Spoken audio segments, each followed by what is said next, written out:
Ladies and gentlemen, hey, hi, how you doing? Welcome back to the channel. Thank you so much for stopping by. It's been a very long wait, safe to say, but season 2 is finally dropping later on this week. This Wednesday, we've got the massive update going live in MW2 and Warzone 2, and by now we know the majority of the things happening with this season, although there have been a few interesting changes made in the past couple of days to some of the things happening with season 2. Also, Call of Duty did post about a sort of mini reset happening that we've mentioned in the past, but there is some further details to discuss here as well. Initially, I do want to start with something that a lot of you guys might have missed. I have seen several questions about this in the comments or over on Twitter recently, and it has to do with the redeploy drones. Now, again, these are essentially like the redeploy balloons that we saw back during Warzone 1. Personally, I think they're going to be a very interesting addition.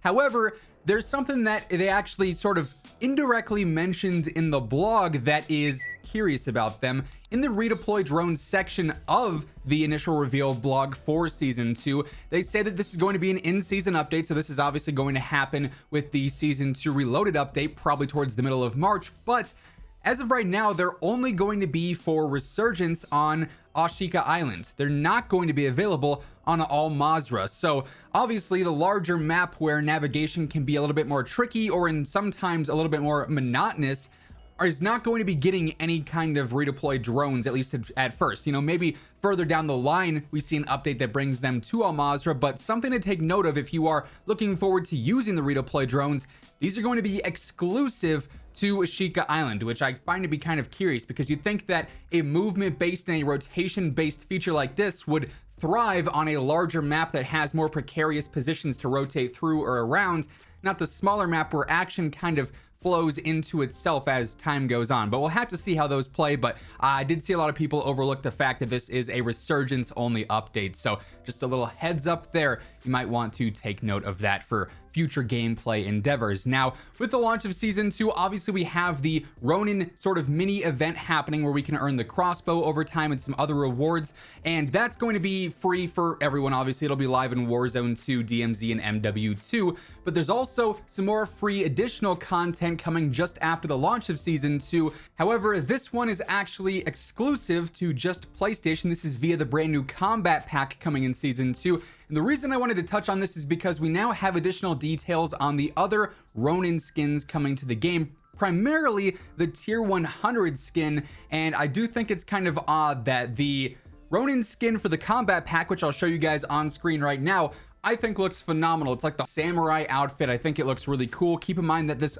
combat pack is free for anyone on PlayStation with PlayStation Plus, and this will grant you access to obviously this Ronin operator skin here, alongside a new SMG blueprint, an assault rifle blueprint, a weapon charm, an animated calling card, a new sticker, and then also a brand new emblem. And that's all dropping on the 22nd. So if you are on PlayStation, if you have PlayStation Plus, keep that in mind. That'll be dropping a week after the season goes live, basically. But that skin is awesome and free for all PlayStation users. The tier 100 skin in the battle pass, though, I'll show on screen now, a little bit more lackluster, I would say, right? So I do think it's a little strange that some of the free rewards here in season 2 that are platform exclusive are a lot more, you know, flashy and fancy, if you will, than what we earn in the battle pass. So a little bit more details there on the free combat pack dropping. And I'm sure we'll get a trailer and whatnot for that, revealing some of the other content in the coming days as well. So stay tuned for that. Now, as I mentioned, Call of Duty also updated a few additional details on what's going on with the launch of season 2, and we get some more interesting information here.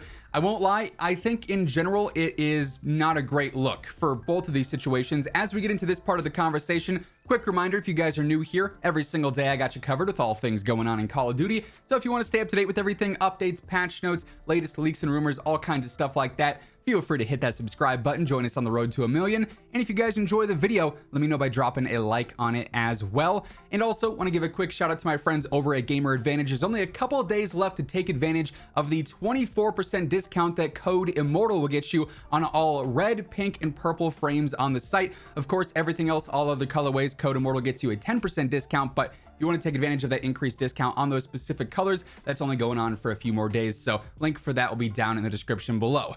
Anyway, initially with the original reveal for Season 2, Call of Duty mentioned that yes, with a new season, we have a new level cap increase. Admittedly, I think the whole level cap idea this year is also lackluster and a little bit monotonous because it's really not all that difficult to rank up anymore. I mean, you get so much XP for doing so little in game, and there's a bunch of double XP events and double XP tokens and stuff like that. Like 250 was achieved very early on in the season for a lot of players for season 1. Then we had like 10 weeks of not really doing anything as far as ranking goes, and to be fair, there's not much you get for ranking up anyways. But with that in mind, I feel like it's strange that they cap it off every season rather than letting us have a more similar system to an OG prestige system, where maybe you just don't lose your weapon levels and stuff like that, or letting us go up to 1,000, whatever the case may be. But anyways, I digress. With season 2, we were going to get a level cap increase, and back on the 8th, Call of Duty said the max level is 500. So essentially doubling up. We went from 0 to 250 in the first season,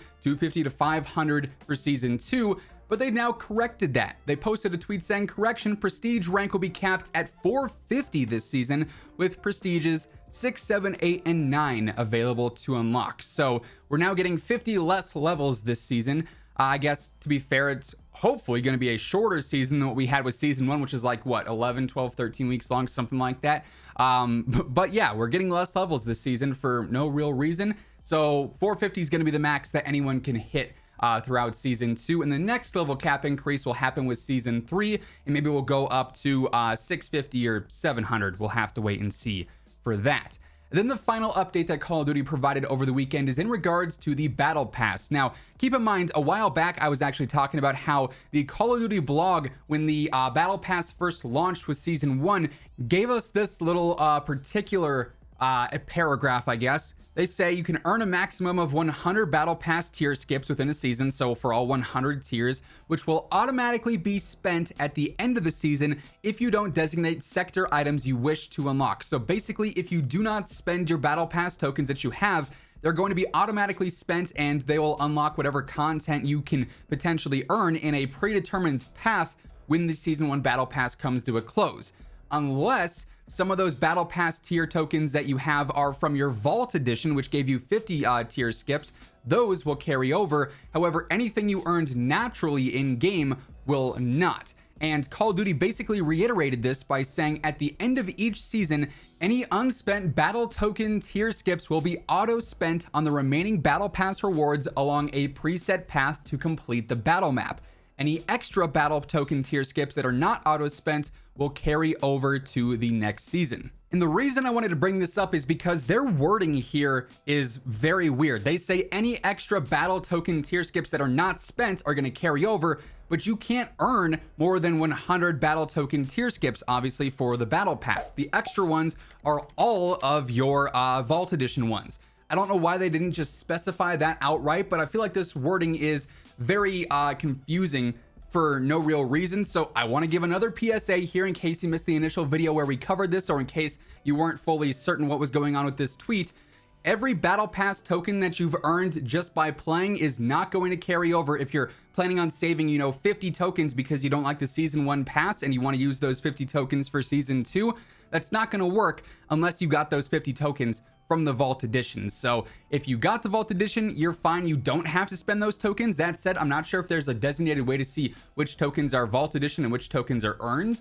I guess I never paid attention to that, but you can't save your tokens for the next season. I feel like there's no real logic behind this decision. Like, maybe you just don't want to spend your tokens on a few random emblems or charms that you're not going to ever use. So you'd rather save that, handful of tokens for season 2, where, yeah, maybe there's a better blueprint you want to go after. Maybe there's, a path to one of the new weapons that you want to set on right away and have a little bit of a jump start on that.